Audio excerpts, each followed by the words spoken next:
Welcome to another episode of Better Business, Better Life. I'm your host, Debra Chantry-Taylor.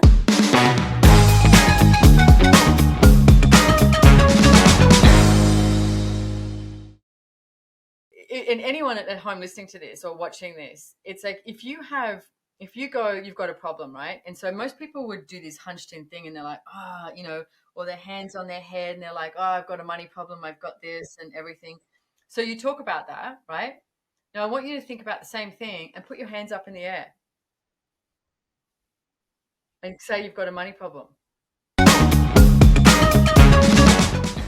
wrote Joy of Business is the first book I wrote, and I wrote that because I had this conversation with Gary Douglas, who's the founder of Access, and I was talking about a choice that somebody made.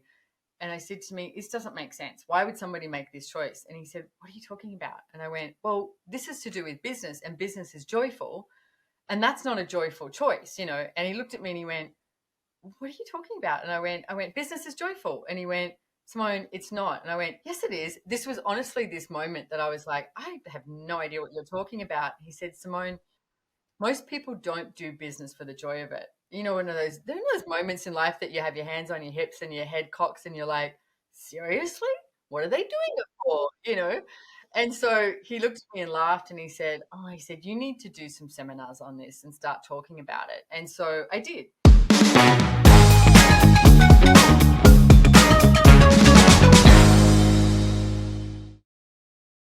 And today I am joined by Simone Milasas, who is really fascinating. She is an author of a number of different books. She's a facilitator of anxious consciousness, and she's also a multiple business owner and all varying different types of businesses as well. So I'm very much looking forward to hearing how she got to where she is today. Welcome to the show, Simone. Thank you, Deborah. Thank you for having me here. No, absolute pleasure. So I got sent a very beautiful list of the things that you have achieved in your life. I wonder if you might share your journey with the listeners and tell us who you are and how you got to be where you are today. I always think it's interesting when a host says, you talk about you, because when someone reads my bio, I'm like, wow, that's quite extensive, and and then when you tell your own story, it's a little different because you're just choosing you. And I would say from day one, I would say from like when I was about 15 years of age, is I think that's when I started to change the trajectory of how I was looking at life, because I was very much looking around and seeing, a lot of people choosing trauma and drama, or just, it seemed to be like everything was that there was so many problems and all of that. And I went, this can't be it, because I fell in love with our planet. Like, I think since day one, I think the earth is amazing and nature, etc. And I was like, there has to be something different. There has to be something greater. So I think about that age, I made the demand of myself that I would find out what else was possible, like what else was available, not just to do what everybody else was doing, and not to choose against what everyone else was choosing. It's sort of like that you do you, I do me energy. And so I went overseas after I left school. I told everyone I was going for 6 months and I ended up staying for 3 years. I worked did a billion different random jobs, came home and everyone sort of, patted me on the back and said, well, you've got that out of your system now, now you can settle down. And I was like, are you kidding me? And I was like, this is just the beginning, And so again, I think my whole life, Deborah, a lot of choices I've made, they haven't landed well in other people's worlds. Like, I think I've made people uncomfortable for not defining what I wanted to choose next, but exploring what I desired to choose next. So at that moment too, I remember thinking, no one's going to hear this if I say, I just want to go back overseas, or I want to create something different. They're going to, think that I'm not doing the quote unquote right thing. And I would say my whole life, I definitely had projections and a lot of energetic projections too. Like, I think people will verbally say something to you. I think sometimes what sort of holds you back as well is all the energetic stuff that's projected at you of, you can't settle down. It's like, I remember I had one guy said to me, you do realize how bad your resume looks, right? Because I was just doing so many different things. But for me, I would do something and go, well, I'm done. I learned everything I could learn here. I'm not staying in this job. It's like, I'm bored. I want to move on. But it didn't, quote unquote, look good on my resume. You can't make up your mind, like all these different points of view.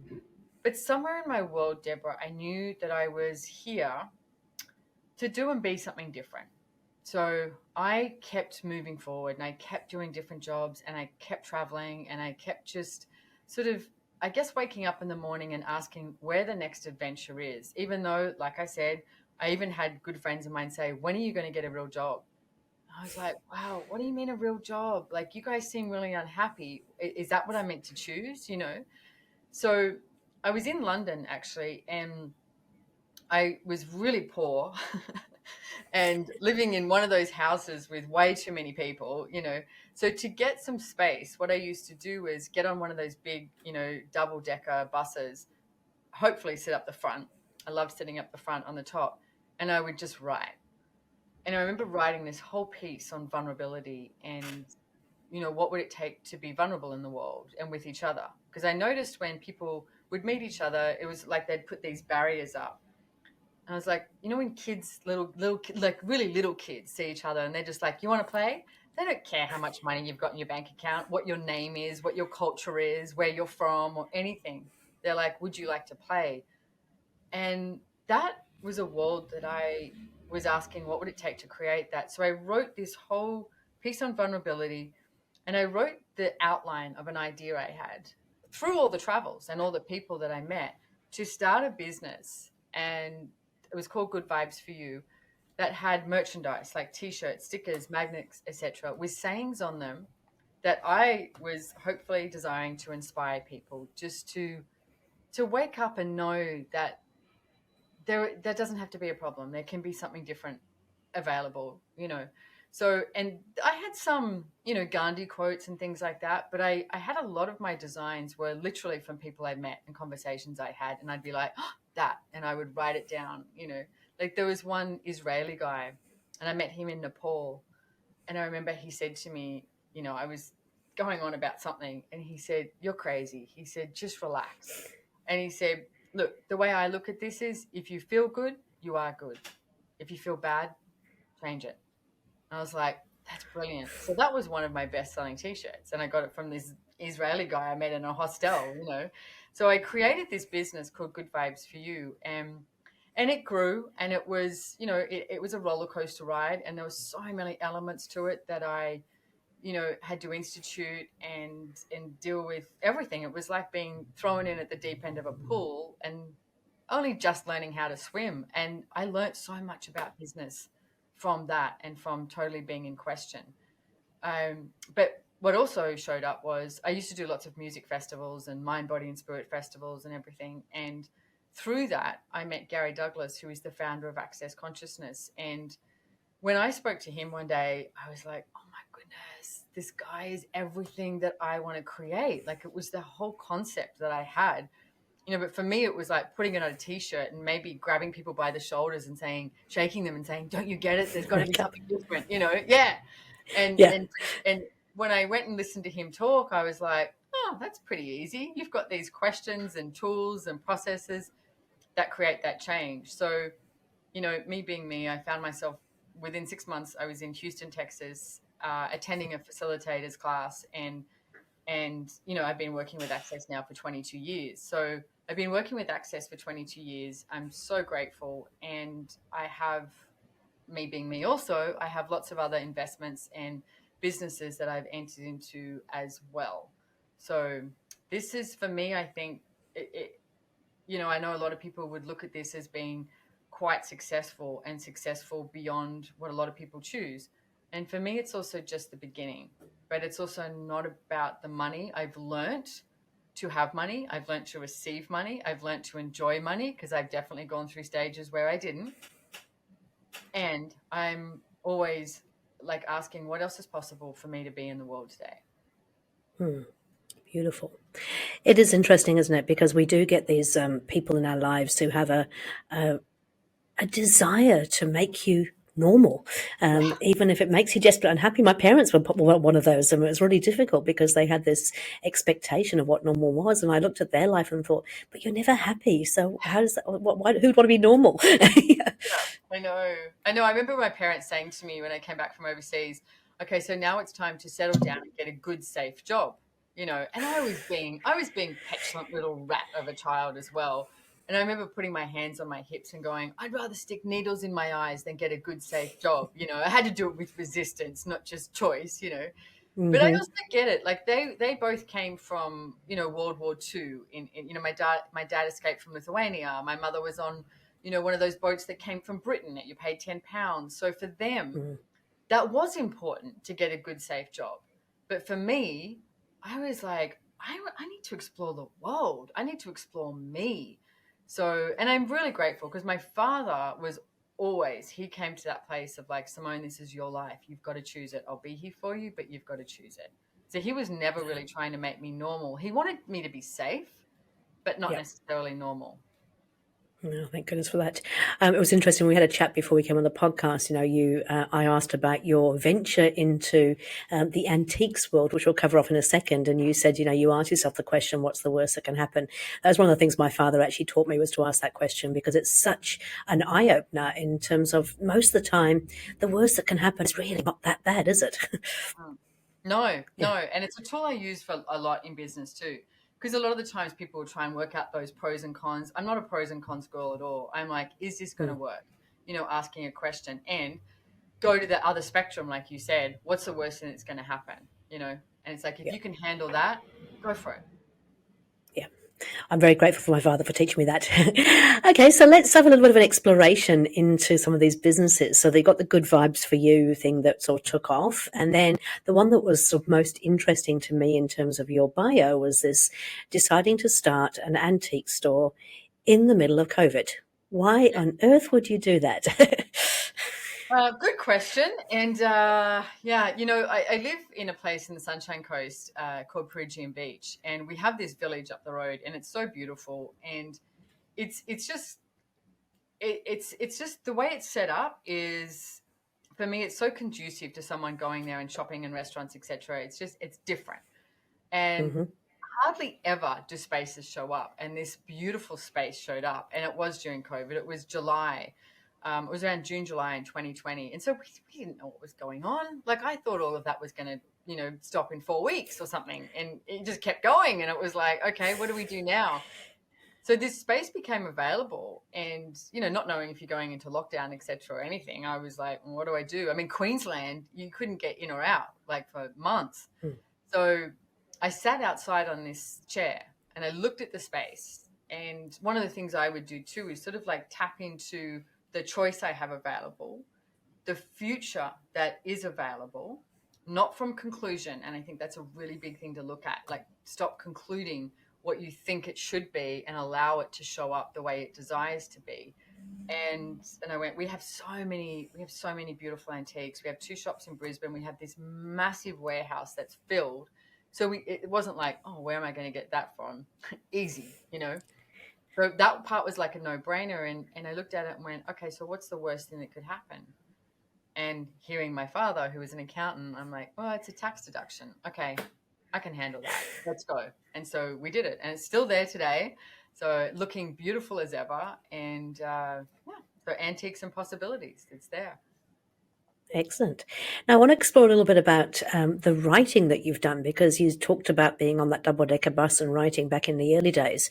But since then, you've written a number of different books, haven't you? Do we want to share a little bit about the books that you've written and why? Yeah, I wrote Joy of Business is the first book I wrote. And I wrote that because I had this conversation with Gary Douglas, who's the founder of Access. And I Mm, was talking about a choice that somebody made. And I said to me, this doesn't make sense. Why would somebody make this choice? And he said, what are you talking about? And I went, well, this is to do with business, and business is joyful. And that's not a joyful choice. And he looked at me and he went, what are you talking about? And I went, business is joyful. And he went, Simone, it's not. And I went, yes, it is. This was honestly this moment that I was like, I have no idea what you're talking about. He said, Simone, most people don't do business for the joy of it. One of those, there are mm, those moments in life that you have your hands on your hips and your head cocks and you're like, seriously? What are they doing it mhm. for? And so he looked at me and laughed and he said, you need to do some seminars on this and start talking about it. And so I did. And I started doing these seminars using the Access Consciousness tools and just different things that I had chosen and how the tools had worked. Like, because I didn't have this right. But what I do have is the willingness to choose and acknowledge when I'm choosing something that's limiting me, so then I'll be like, oof, let's change this. So I was talking about this, and so many people, like, to be honest, I was on stage doing these seminars thinking I'd rather be creating business than talking about it. So I was almost going to stop when I had people come up to me, and the look on their face and their world, I went, oh, these people, it's changing their lives. And I went, that's matching the energy of what I'd like to create in the world. So I could perceive the gratitude and how it was changing people's lives and their businesses. So then I went, okay, let's put this into a book. So I did. And I think it's translated into like 16 or 17 languages now too. And on Audible, on all these different languages as well. So Joy of Business. And then the second book I wrote is called Getting Out of Debt Joyfully. And that is because I too have a story. I mean, people meet me and think, oh, she's always had money. Oh, she's always had, no, I haven't. It's like, I did that thing of resisting money, avoiding it, just how can I live life with no money? It was almost like my motto. I'm not saying to do that, but that was like my motto. And the moment I went, you know what, I need to look at this, because somewhere I thought someone's going to knock on my door and say, all those money problems you've had, don't worry, we're going to take them all away. And it doesn't happen. It didn't happen. I realized that I had to choose something different, and that what I was choosing wasn't working. So I needed to choose something different. So again, I grabbed hold of the Access tools and started using them. And I didn't like it. It wasn't comfortable. It was extremely uncomfortable. And I started using these tools and just implementing different things, which was almost like flipping my script, like how I'd been functioning, just flip it totally. And like I said, it wasn't comfortable. It was uncomfortable. But I set myself this target for 3 months to just change the way I was looking at my financial reality. And I realized I was $187,000 in debt, and went, okay, oh my goodness, what am I going to do with this? And after 3 months, I wasn't out of debt, but I noticed the energy around money had changed for me. And so I went, okay, I like that. That matches the energy. And then took me about 2 years to get out of debt and to have more money. And the day that I realized I had money and I wasn't in debt, Debra, I remember coming home and looking at all of my things and everything, and looking at my computer and my bank accounts and all of that. And I went, I have money. And I was on my own, sitting in my office, and I went, huh. I went, wow, this is not very interesting. This is a bit boring. I was like, where's the marching band coming in and being like, yay, you did it, the fireworks and all of that. And I was like, okay, this is a different energy. And then 2 weeks later, I realized I had created debt again. And I was smart enough to go, what do I love about creating debt? And I realized, Debra, I knew it. I knew the energy of that. I knew what it was like to be stressing and be anxious about how I was going to pay the rent, or how I was going to move a project forward, or something like that. Where am I going to get the money from? Because I was good at getting money. I was good at, getting loans or whatever and creating it. I was good at creating money. I was just spending a lot. So I realized I was more comfortable having no money. And I went, wow, you know what? I'm going to make the demand of myself that I find out, what is this like to actually have money and never be stressed out about money again. So that's what I asked for. And I would say from then until now, I have created more money, like more wealth, more success, as I'm going to say this reality would define it. And I'm also finding out how much money is great. Love it. Enjoy it. Absolutely do love it and enjoy it. But wow, there is so much greater things available. But money just makes your life easier. So stop avoiding it. But it's like, God, there's so much out there and so much available. So that was my second book. Third one, I wrote with my ex. We were together at the time. And it's called Relationship. Are you sure you want one? It's a question. And we actually split the relationship up as we were in the US, and we had all this media and TV and everything. And our PR agent had a little mini heart attack, and we were like, don't worry about it, because that's part of this book. We want people to be in question and not choose to be in relationship based on necessity. Relationship should be a choice. So that's the third book also. Wow. Gosh, that's some real synergies there. I actually, I don't know if you know my background, but I actually lost a huge amount of money in a business and spent about 340K. Spent many years kind of paying it off, but it taught me so many lessons. And I think that what I've realized also is that we put so much emphasis on certain things that actually when you don't have them, you realize they're not that important. Mm. And it just completely changed my mindset. Don't get me wrong, I love money and I'm very fortunate now to have money and living a lovely life, but it made me sort of question a lot of things about what really made me happy. What was I truly grateful for? And I think gratitude became a really huge part for me in terms of looking for the gratitude in every day and being. I don't think I actually, in the beginning, it was very stressful. In the end, I think I kind of learned that actually life was short, make of it what you can, do what you can, and be grateful for what you can do each day. Yeah, I totally agree. It's like, and I think some of those times in life, Deborah, when things like that show up and people go, "Oh my God, that's terrible." No, it's not.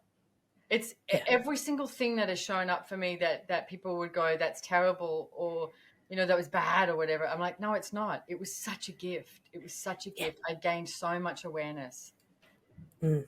The was it the things that you learn, I think. I mean, I always look back on everything and I sort of say, failure is not a negative word. It's like, it's only really a negative word if you don't learn anything from it and you live in that victim mentality of, why did this happen to me? I look at everything kind of go, okay, that was interesting. I learned that from that.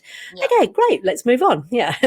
Well, the business I mentioned before, which is no longer in existence, good vibes for you, but that one of the t-shirts I had, and it said, "Imagine what you would do if you knew you couldn't fail." And that's Hmm. what I live by. Yeah. Yeah. Yeah, yeah, it's all yeah.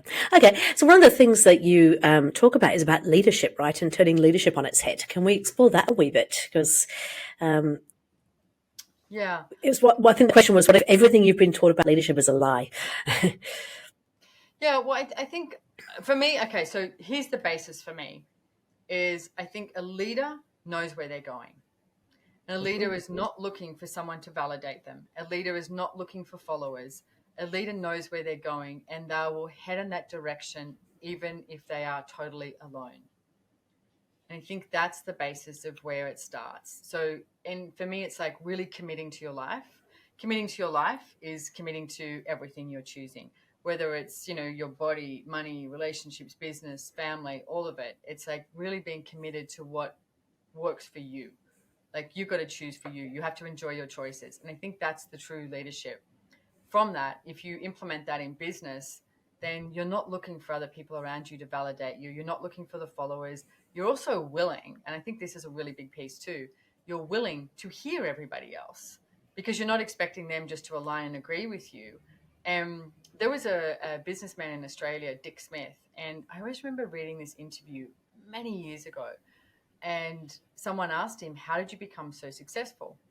And he said, "I surrounded myself by capable people and I listened." And for me, that is such a true leader because you're not looking for everyone to, give you applause as you walk in. You're like, what do you know? What do you know? What do you know? What do you know? What do you know? And then you can gather all of that and choose, but you know where you're heading. I think it's one of the joys of actually having a podcast. I love, I don't know if my listeners enjoy it, but I certainly enjoy meeting some amazing people and always learning every single time there's something you can take from, which I think is fantastic. Me too. Yeah. So, what if though? So, I mean, we touch on this briefly, but there's always people who are prepared to kind of tear you down, people who are prepared to kind of knock you, make you want. I think they almost want to make you feel better about yourself. How do you cope with that? Yeah, the vilification. Yeah, and before we started, I was saying to you, with business, you can look at the pragmatics, you can look at how to set it up and, how you're getting your clients and your money flow and da da da and all that sort of thing. But you do have to look at the vilification part. And, I mentioned Prijian Beach Village just before. It's a small village. And so is there competition in there? Sure. And there's a lady who just opened up a shop here who sells jewelry. Now, we also sell jewelry, and there's another place that sells jewelry. And I went and introduced myself, and I just was like, how do I make this woman feel comfortable? Because I said, hey, you're going to do really well here. We do well with our jewelry too. And for me, it's like engaging with others and having that place where you can build people up and empower them and not having to do competition or vilification in order to cut somebody down. And I've had my fair share of vilification, and one of them was actually a main one, was from my book Getting Out of Debt Joyfully. Someone had put out there that it was so strange. He put out there that I was like snake oil and everything in the book was lies and blah, blah, blah. And, and for some reason, the media just caught onto it in Australia. And I was in Italy, and I woke Yeah. up in Italy because it had been going on all day here. And my PR agent was like, "Wow, I'm freaking out." And I was like, so I started freaking out because she was freaking out. And then I went, "Hang on, just let me get a coffee and have a shower and I'll call you back. And then I called her and I was like, "Okay, tell me what's going on." And she told me, she said, "The media want to do interviews with you from everywhere, even from the UK. They've picked it up." And I went, "Okay, I'll do it." And she said, "Simone, they're going to vilify you." And I went, "But nobody can vilify me unless I choose to let them vilify me. I know what I'm choosing is true and real for me. I know every story I put in that book, every tool I put in that book worked for me, and that was my life. If somebody wants to vilify that, okay. If someone wants to judge it, okay. But I'm being true to me." And it's not an easy energy to deal with. Like over the years, and even just recently, there's people on social media that have been saying, stuff about me. And it's, I always know because people reach out to me and go, "Hi, I just want to tell you how grateful I am for you. You changed my life," and blah, blah, blah. And I go, "Oh, yeah." There's something else. But it's so cool to see how many people have my back. You'll have 1,000 people who send you gratitude and one person who's trying to tear you down. And what I really implore, if you're listening to this and this is showing up in your life, please, like, listen to the 1,000 people. And even that, receive that is just, this interesting point of view. Receive it. But that one person is trying to pull you down. It's like, what if you didn't care about it? What if that didn't have to exist? So, and it really is like a muscle because you want to make that true and real. Like I remember going through moments where I was trying to understand, why would someone be that mean and that cruel? But it's not about understanding it. It's about allowing them to have their choice, because they do get to have their choice. That's theirs. But I also get to have my choice, and you don't have to buy that as true and real. And one of a great tool that a friend of mine gave me was, one day there was these three women who I thought were my friends, and I started hearing all this stuff they were saying about me.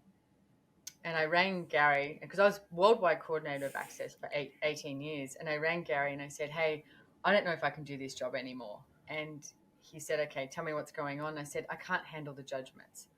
And he went, "Okay, tell me what's going on."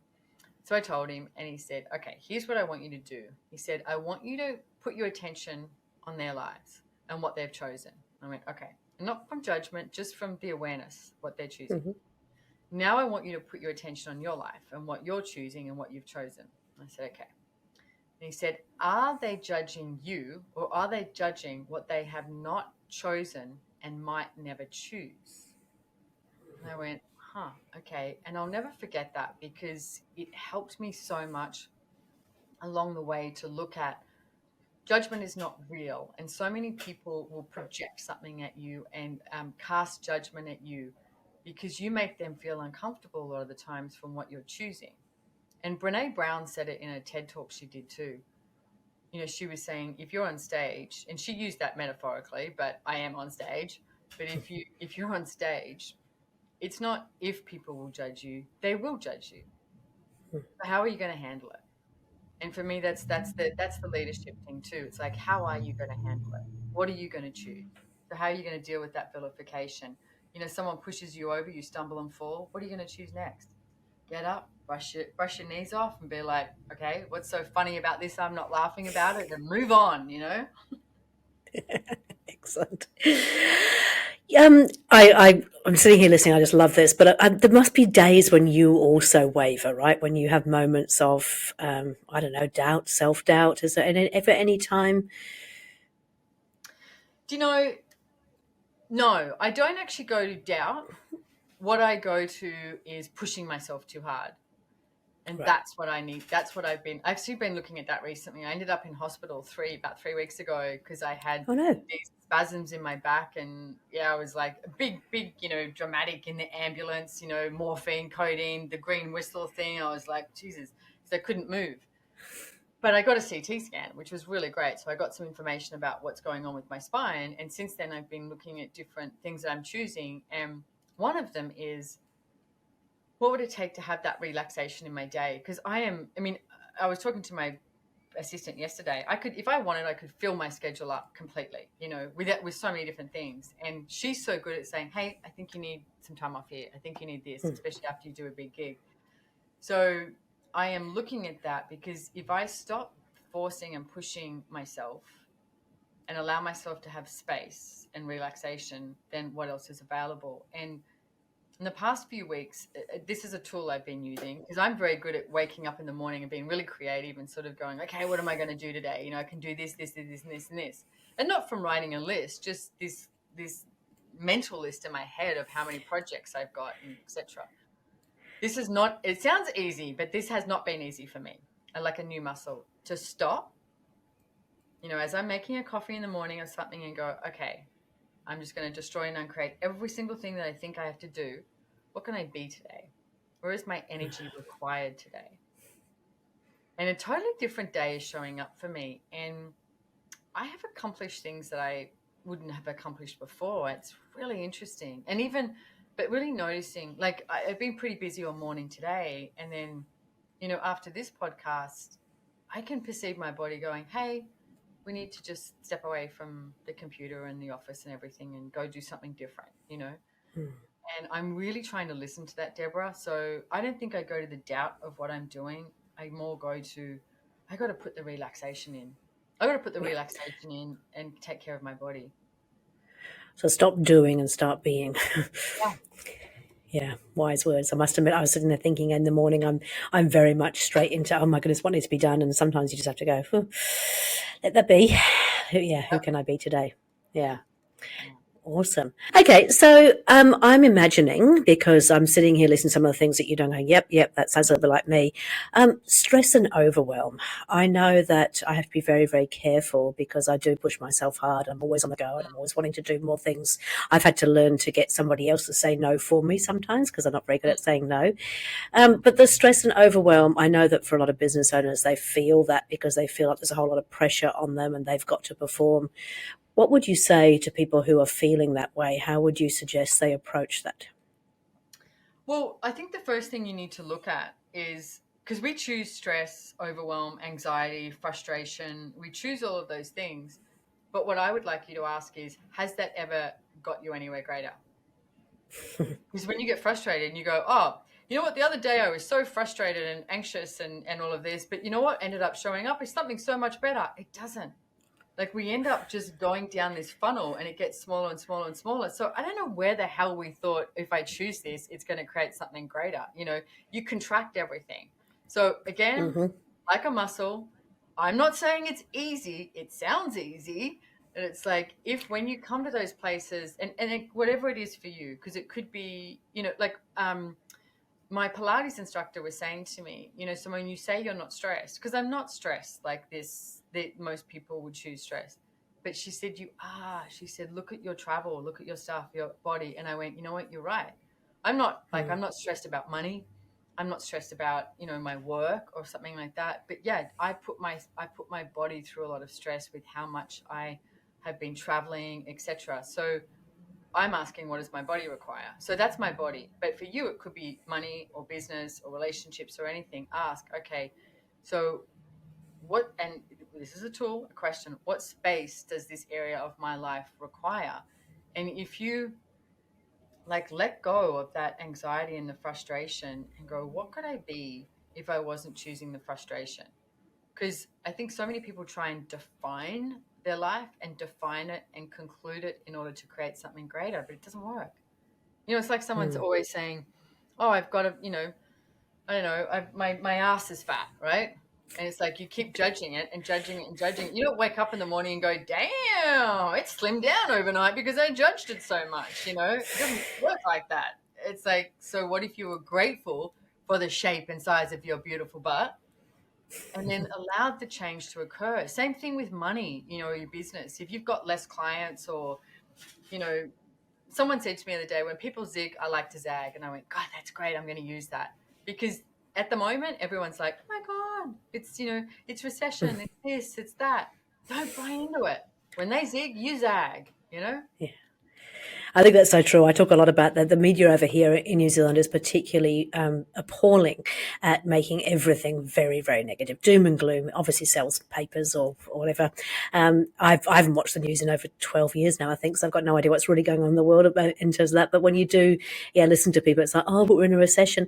All of my clients have had the best year ever this year. yeah. And Yeah. so sure, there might be some people who are suffering. I'm not saying that they're not, but it's not what the media makes it out to be. And I think you get to choose. As you said, you can take, there's always opportunity, right? Always possibilities. Always. I just had this visual when you said that about the newspapers. Can you imagine if a newspaper came out one day and it just said, guys, it's a happy day today. There's no problems. We are doing good, and it had this little high five or something that you had with it. That would be great. I agree. We actually we always start our meetings with a positive thought for the day and how you're feeling and good news, professionally and personally. But also, I'm a big fan of high fives. Like, I love high fives. I reckon they're the best thing ever, right? Even for the small little wins, it's like, let's have a high five on that. Well, can I tell you, I learned this the other day, and I'm calling it my happiness movement, okay? Because if you look at the energy of that, you're putting your hand up together, right? And we're high-fiving. So it's energy of hand up, high-fiving. Now, and anyone at home listening to this or watching this, it's like if you've got a problem, right? And so most people would do this hunched in thing and they're like, or their hands on their head and they're like, oh, I've got a money problem, I've got this and everything. So you talk about that, right? Now, I want you to think about the same thing and put your hands up in the air and say you've got a money problem. It's hard to. Exactly. Yay, got a money problem. Yay. It's like, so my assistant, it was so funny the other day, she's walking around the house going, I don't have any problems. And I was like, I know, because scientifically, the way the brain works and your arms are up and open, it makes you have a look at none of that is real. Isn't that, that's really fascinating. Okay, so I'm sure you have some amazing tips and tools for people around how they can actually shift their mindset and how they can actually embrace the world of possibilities as opposed to the world of problems. What would be your kind of top 3 tips or tools you would share? I would say number 1 is don't quit. Like, enjoy your choices. Don't quit. Keep choosing no matter who says anything around you. Okay? You do you. Number 2 is I'm going to ask, what are you aware of? Because you are aware of so much more than you're willing to acknowledge. So with something that you got, when you go to say, oh, I don't know, stop. What am I aware of in regards to this? What am I aware of? And then the third thing I would suggest is stop judging you and your business or you in business. Most people have a judgment about their business or the judgment of them in business. Start enjoying it. Relax. The joy of business, yeah. Hey, I've heard you say quite a bit, you do you. And I think this is something that took me a long, long time to get my head around because my parents had very strong ideas about who I should and shouldn't be. And so I suppressed a lot of me because that I didn't feel it was right. What happens if you don't quite know who you are? What would you suggest people do to uncover, to discover more about the beauty they have inside? And you said that, you probably don't even know because we're learning all the time, aren't we? And it's being open to trying things, seeing what works for you, what makes you feel good. I don't know. What do you do? Absolutely. I do think that's a key piece of it is trying something. Like, Yep. it's like when you discover food and it's like, as a kid, you might go, I don't like that. I don't like that. Have you tried it? Try it. And it's like movement of the body. Try it. A different way to be in business. Try it. What I do is I listen to so many things, or, I sort of like listen to the whispers, because you might hear something and you go, oh, that. And it's like, try it. You might pick up a newspaper or a magazine or something and see something and go, oh, okay, I'll try that. But if you expand your awareness out, like really expand your awareness out at least 100,000 kilometers, then you'll start to pick up on the whispers of the universe and just saying, hey, what about this? What about this? And I'm going to say be in question. One of the questions I would ask in the morning is 2 questions. Where is my energy required today? And who am I today? And what grand and glorious adventures can I have? Because what if you could just destroy and uncreate all the definitions that you have that you decided you were yesterday? And today's a new day. It's a new day. Be in question. Don't judge yourself. Keep choosing. Choose something different every day. See if it works for you. That's really great advice. It's interesting. I'm giggling to myself because we actually were very fortunate to go to Bali for the first time this year. I had a conference over there that I was attending, and so I asked my husband if he'd like to come with me. He said, "Oh no, I don't like Bali." I went, "Oh, okay." So when did you go to Bali? So I haven't been. I said, "So how do you know you don't like it?" He said, "Oh, I just don't think I would like it." I said, "So have you done any research to sort of know what's in Bali, or have you got any kind of reasons why you think you might not like it?" No. I said, "Why don't you have a quick look around and see if it's something you might fancy doing?" And he was like, "Oh, I suppose I'll come." And he was also very, very adamant he was not going to do whitewater rafting because he doesn't like water. And it's like, no, not going to do it. It's like, well, let's give it a try. What's the worst that can happen, kind of thing. He now raves about Bali, and the thing he enjoyed the most, the whitewater rafting. That's great. Oh, I love it. I love it. I love it. I love it. Yeah. That's exactly what I'm talking about. That's awesome. Yeah. Yeah. You got to try things. I mean, I think my father used to always say, he had some really good questions he used to challenge me to say is, what's the worst that can happen? And how do you know if you don't try? Now, I may have taken that a wee bit literally for his liking, but I tried all sorts of things. Oh, yes. That sounds like me too. My father always used to say, "Oh, my daughter, she's so wild." And I'd be like, well, Yeah. just trying it out, you know?